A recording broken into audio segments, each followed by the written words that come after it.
one of the limits of the human mind, right? We are limited to our own bias, to our own experiences. Um, and sometimes if you take the deterministic philosophical view, those experiences aren't even our own doing. I have the under interpretation that life does have cause and effect, but we still do have free will. So determinism, if you take it to extreme, it's like everything you're living with was determined by you can go back to the Big Bang. But I think that yes, things do have a causation, but you can still change it regardless of your situation, right? Especially in a free society. Now, there are really limits to what you can and cannot do.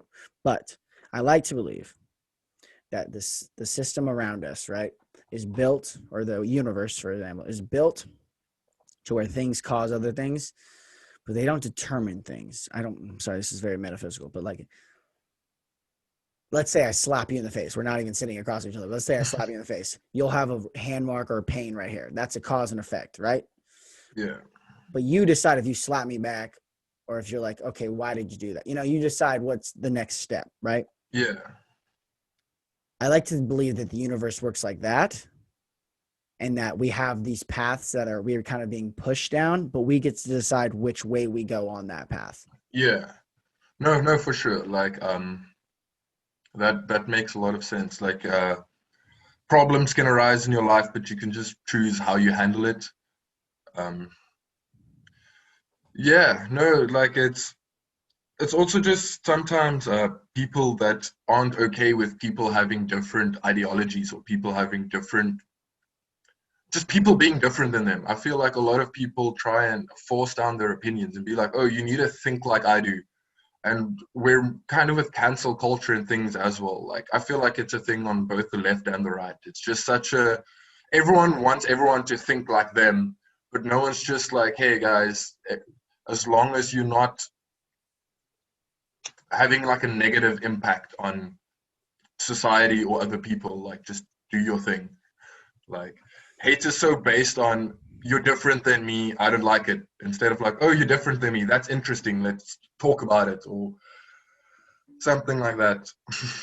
So in America, there's a big anti-white movement, especially anti-white men movement. Do you feel that way in South Africa? I don't know. Like, I feel like it's a very touchy subject, and at the same time, I'm like,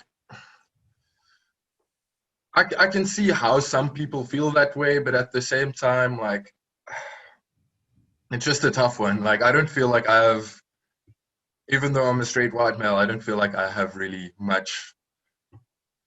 I haven't been hated on for being a guy, or like being like, like, it's mostly just people online that are like, oh, straight white males this, or, but like in general, there's not like, yeah, no, I don't really have too much of a experience of that. But I have seen it online, especially in Yeah. America nowadays.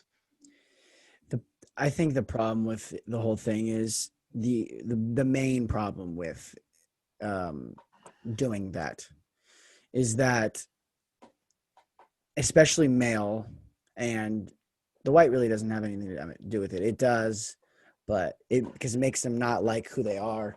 But I think the problem with it is men need testosterone to be a man. If you want to, like, not going into the transition, that's your choice. I'm talking about, like, if we're talking about a biological man and a biological woman who identify as cis.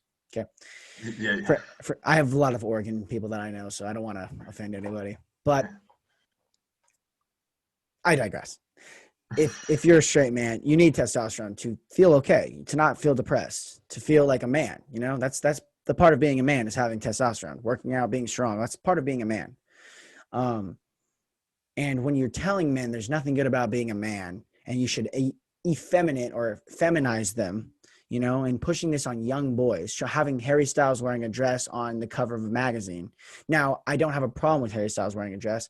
I'm just saying, there's nothing wrong with looking like Aquaman or wanting to look like Aquaman or Captain America when you're a boy. You don't have Yeah, to want to wear a dress. It doesn't make you a prejudiced white man if you don't want to wear a dress as a man. yeah. No, I can definitely see that. Like it's I feel like it just kind of comes back to like don't force people to kind of what you believe. Like you can have guys wearing a dress, or you can have guys fucking, I don't know, wearing football shirts and shorts. I don't know, but like telling people they need to do the one, otherwise they're not good, or they're not like open or accepted or anything. That's just wrong again. Like Harry, like yeah, there's nothing wrong with if you're a guy wearing a dress, but to tell all guys that you need to do that, I can see your point. Like that's It's back to that individuality point. Like, if someone's not hurting you, dude, let them do whatever they want. Let them fuck whoever they want. Let them date whoever they want. Let them do whoever they want. Let them be whoever I want. One of my yeah. favorite artists, not Travis Scott. Travis Scott has never worn a dress, I don't think. Young Thug, his Jeffrey album, he's in a dress. I listened to that album. I see no problem with that. Kid Cudi even he wore a dress at SNL. I think like 3 or 4 SNLs ago. He wore All like right. a dress for his like I think final performance. See, now me, I'm like, all right, that's a little weird, but like, I don't care. Do it. It's cool. If you can flex like that, it is a, no, I do understand the point that it is masculine to be able to like show people that and still be okay in yourself. That does have some masculine energy into it, but not everyone doesn't have to do that. Post Malone might do it though, but he doesn't have to show Yeah, up in a dress, you know? yeah. And I mean, if he doesn't, that doesn't mean that he doesn't support people like everyone just being themselves and stuff. It just means like that's not his preference, which is a big Preference. thing. No, Yeah, this is what kind of pisses me off about the whole thing is like sexual preference is a prejudice that we have held for all of time. You are allowed to pick who you do and do not want to sleep with. You should be allowed to do that too, you know? yeah, But it almost feels like, okay, all right, I'm going to say this because I don't want people to be like, yeah, no. Being a pedophile is wrong, okay? oh That yeah, is yeah. not, No, animals are off the table. I'm talking about if you're grown-ups, you get to pick, it doesn't matter if they're black, white, Asian, Hispanic, anything, or a man, woman, non-binary, the other genders. Doesn't matter. You should be able to pick preference and have that prejudice to yourself. And to say that because someone has a preference and what they like and what they don't like I don't know if I want to say this, but I'm going to.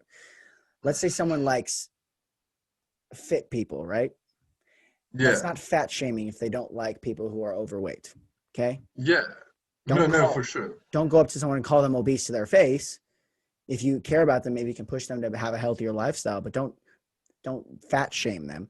But to have a sexual preference and an attraction preference, it has been so crucial to humanity for so long that we have to allow it.